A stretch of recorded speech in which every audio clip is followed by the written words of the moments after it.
stopping by the woods on a snowy evening. Stopping by the woods on a snowy evening का मतलब क्या हुआ? एक बर्फीली शाम में जंगल में रुकना। कहाँ रुकना? जंगल में रुकना। कब रुकना? शाम को रुकना। शाम कैसा है? बर्फीली।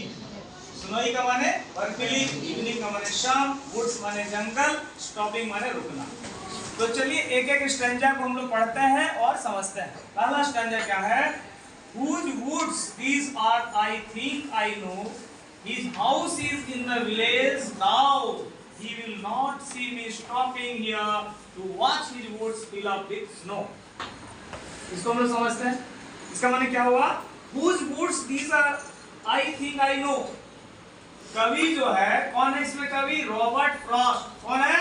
Robert Frost. रॉबर्ट फ्रॉस्ट ये कह रहा है कि सर्दियों की एक शाम को अपने घोड़े पर बैठकर भ्रमण करने निकला था। ठीक है, कब निकला था? सर्दियों की शाम में। कहाँ बैठा था? घोड़े पर बैठा था, भ्रमण करने निकला। वह भ्रमण करते करते कहाँ पहुंच गया? वुड्स, एक जंगल में पहुंच गया। फिर क्या कहता है कवि? उसके मन में विचार आता है, ये किसका जंगल है? ये किसका जंगल है? और हालांकि उसका घर जो है गांव में है, परंतु वह मुझे देख नहीं पाएगा कि मैं यहाँ बर्फ से भरे हुए उसके वन को देखने के लिए रुका हूँ। उसके मन में विचार आया, किसी न किसी का तो जंगल होगा, मैं तो इस जंगल में रुका हूँ, लेकिन वो देख नहीं पाएगा कि मैं यहाँ उसके जंगल में जंगल को देखने के लिए रुका हूँ।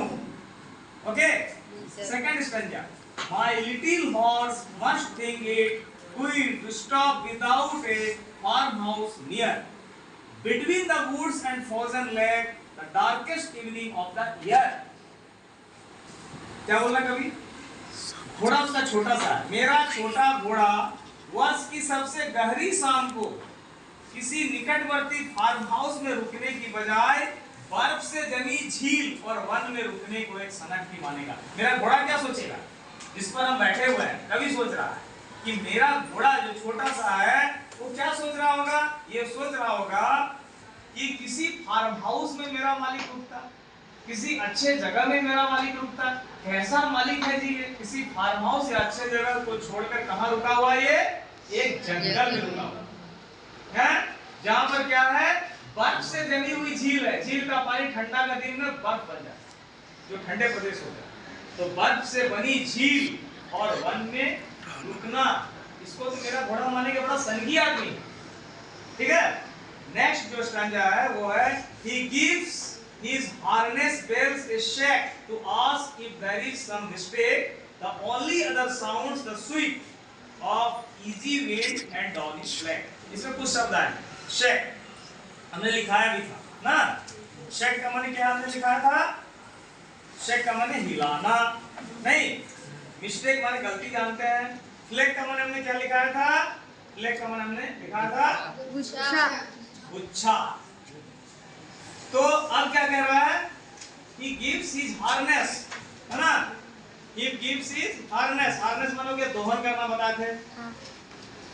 मेरा घोड़ा अपने गले में बंधी घंटियों को हिलाकर, घोड़ा के गले में क्या बना रहता है? घंटी। मेरा घोड़ा अपने घंटियों को हिलाकर जैसे मुझसे सवाल कर रहा है, बोल तो नहीं पा रहा ना, घंटी को हिला रहा है और सवाल कर रहा है कि कहीं मैं कोई गलती तो नहीं कर रहा है, कहीं मैं कोई गलती तो नहीं कर रहा। क्या गलती कर रहा है? अरे भाई, आपको अच्छे जगह में बिताना चाहिए, शाम को जंगल में रुक गए, आप गलती तो नहीं कर रहे हो। ये घोड़ा घंटी हिला के, सर हिला के प्रश्न कर रहा है। किससे कर रहा है? कवि से कर रहा है, रॉबर्ट फ्रॉस्ट से कर रहा है। घंटियों की आवाज के अलावा वहां केवल हल्की हवाओं और बर्फ के पतले तैरते हुए टुकड़ों की आवाजें सुनाई दे रही थी। वहां क्या सुनाई दे रही थी? घंटी की आवाज, जो घोड़ा हिला रहा था, हल्की हवा और बर्फ के पतले तैरते हुए टुकड़े आवाज। ठीक है, यही सुनाई दे रहा था। लास्ट स्टैंजा हमारा है the woods are lovely dark and deep but I have promises to keep and miles to go before I sleep and miles to go before I sleep. जंगल तो प्यारे, अंधियारे और घने होते हैं। जंगल क्या होते हैं? घना होता है, अंधेरा होता है, लेकिन मुझे किए गए वादे भी तो निभाने हैं। क्या वादा है? अपने घर पहुंचकर अपने बिस्तर पर सोने से पूर्व मीलों का सफर भी तय करता है और कभी भारी मन से वहां से चल पड़ता है। इस तरह से इस कविता में 4 स्टैंजा में सारा चीज बताया गया है, ठीक है ना।